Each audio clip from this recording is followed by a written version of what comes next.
Hello दोस्तों, आज आपको बताने वाले हैं। देखिए, आपको बोर्ड पे लिखा होगा railway group D exam pattern math के टॉपिक के बारे में।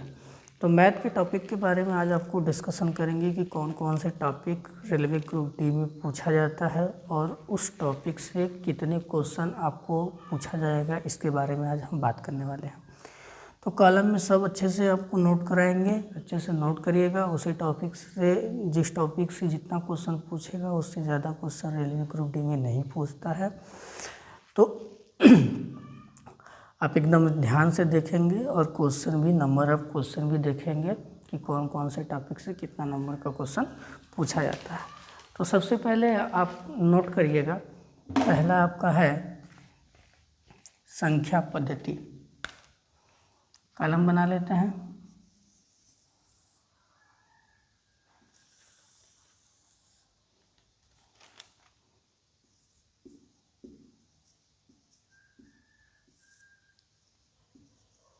पहला है संख्या पद्धति, वो पूछा जाता है 1 से 2, मतलब 1 से 2 क्वेश्चन आपका आएगा। इसको, यह है आपका नंबर ऑफ क्वेश्चन।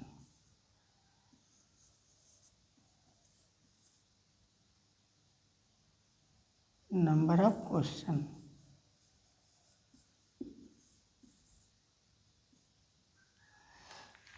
और ये आपका टॉपिक है, मैथ का टॉपिक है। संख्या पद्धति 1 से 2 क्वेश्चन आपका आएगा। दूसरा बात करते हैं दशमलव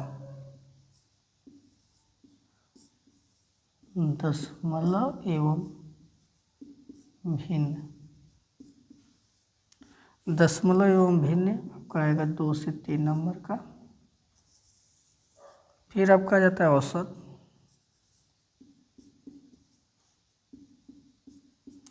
औसत आपका आएगा 1 से 2 नंबर का। फिर उसके बाद आ जाता है लॉसा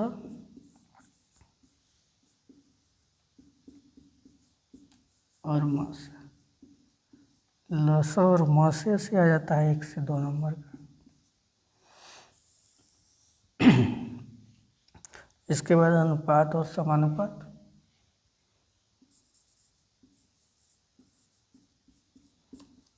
अनुपात और समानुपात, इससे भी आपका आ जाता है 2 से 3 नंबर का। फिर प्रतिशत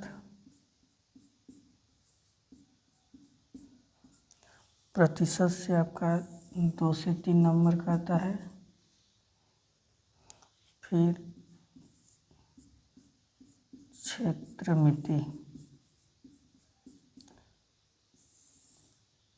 2 से 3 नंबर का आता है।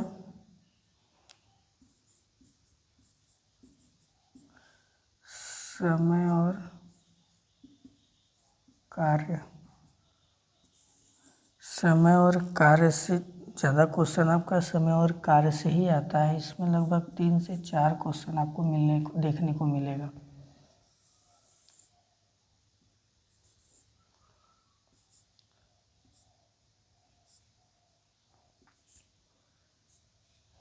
इस तरीके से। और भी आपका एक नोट कर लीजिए, समय और दूरी। समय और दूरी, समय और दूरी, समय और दूरी आपका 2 से 3 नंबर का आता है। 2 से 3 नंबर का समय और दूरी आता है।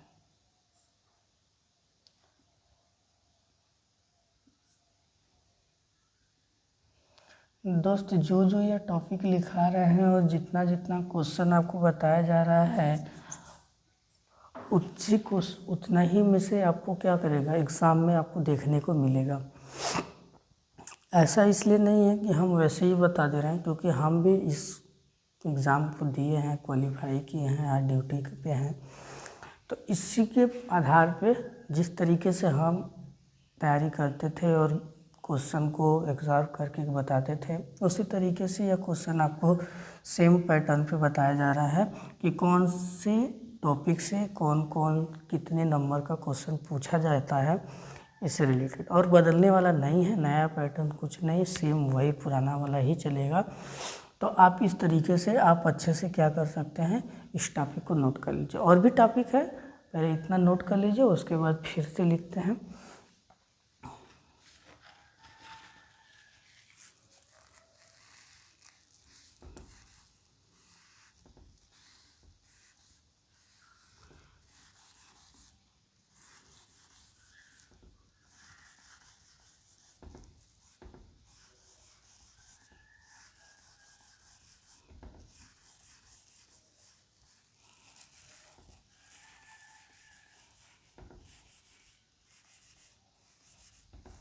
दोस्त कॉलम बनाना होता है, इसलिए हम ऊपर से ही क्या कर दिए, मिटा दिए।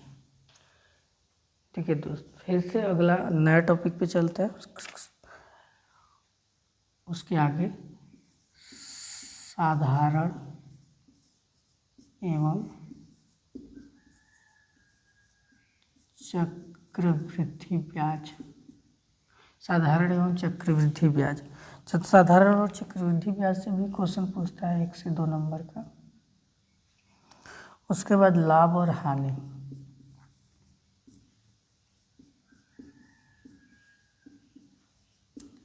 लाभ और हानि, लाभ और हानि भी आपका 1 से 2 नंबर का। मतलब 1 से 2 नंबर लिखा गया है तो इसका मतलब या तो 1 नंबर का आ सकता है या तो 2 नंबर का आ सकता है, या तो 1 क्वेश्चन आएगा या तो 2 क्वेश्चन आएगा, इस तरीके से। बीजगणित, बीजगणित आपका नहीं भी आ सकता है, 0 से 1 आपका ज्यामिति,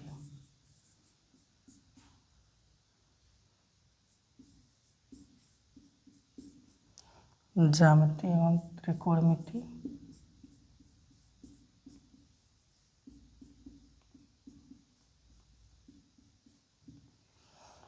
त्रिकोणमिति आपका ये भी है 0 से 1 नंबर। आयु संबंधित क्वेश्चन, आयु संबंधित क्वेश्चन आपका आता है 2 से 3 नंबर का। कैलेंडर,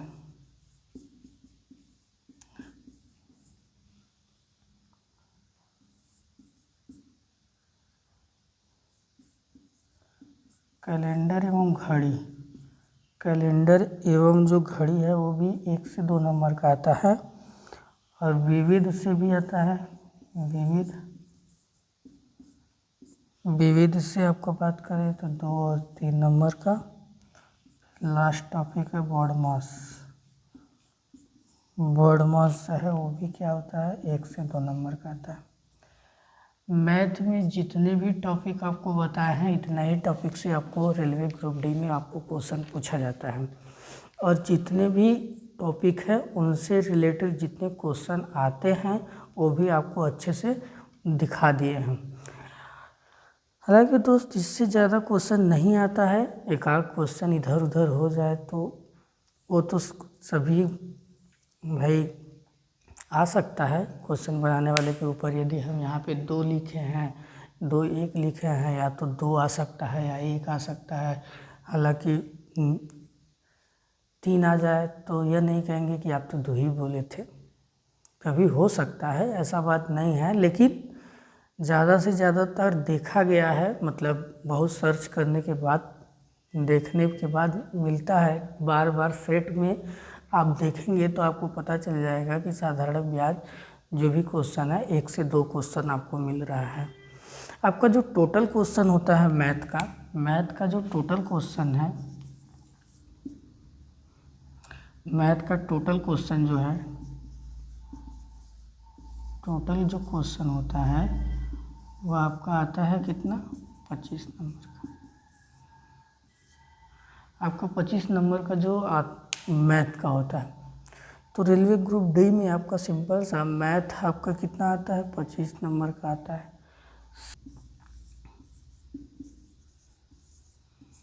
जो यह है साइंस इम्पॉर्टेंट होता है, और इसके बाद रीजनिंग,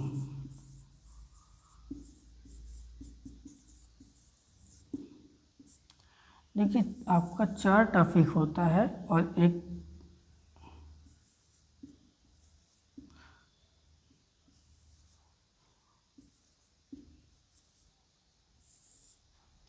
ये चीज़, ये 4 होता है। यह आपका टोटल 20 नंबर का पूछता है। इन दोनों में से रीजनिंग 30 का आता है और यह 25 का आता है। ऐसा मतलब इस तरीके से आपको क्वेश्चन मिलेगा। जीएसजी के आपका 20 नंबर का आता है। ज़्यादा इस पर फोकस नहीं करेंगे तो भी कोई दिक्कत नहीं है, क्योंकि इसी तीनों टॉपिक से आपका क्लियर हो जाएगा। देखिए 20, 25, 25, 50, 30, 80, मतलब इन तीनों को फोकस करके तीनों सही कर लेते हैं, इसमें 2-4 क्वेश्चन भी कर लेंगे तो आपका सिलेक्शन कन्फर्म है। क्योंकि मेरिट ज़्यादा नहीं जाता है, मेरिट हालांकि 70-75 ही रहता है। इतना पूरा तीनों का तीनों कुल सही कर लेंगे तो 80 हो जाएगा, तो आपका खुद ही सिलेक्शन के अंदर है। तो इसको ज़्यादा फोकस देने की ज़रूरत नहीं है, पूरा फोकस आप इन तीनों पे लगाइए और आपका सिलेक्शन पक्का है। तो दोस्तों इस टॉपिक को बताने के बाद मेरा क्या मतलब है कि मतलब इसी टॉपिक को मैं डेली एक एक टॉपिक लूँगा और उससे रिलेटेड क्वेश्चन, उससे टॉपिक से रिलेटेड क्वेश्चन क्या करेंगे, सॉल्व करेंगे। मतलब चक्रवृद्धि ब्याज और साधारण ब्याज है तो इस टॉपिक को लेंगे और इस टॉपिक का पूरा एकदम हर टाइप का क्वेश्चन आपको जितने रेलवे ग्रुप डी में पूछा जाता है उससे कराएंगे। इसी तरीके से पूरा जितना भी टॉपिक दिया है उस सब के बारे में होगा।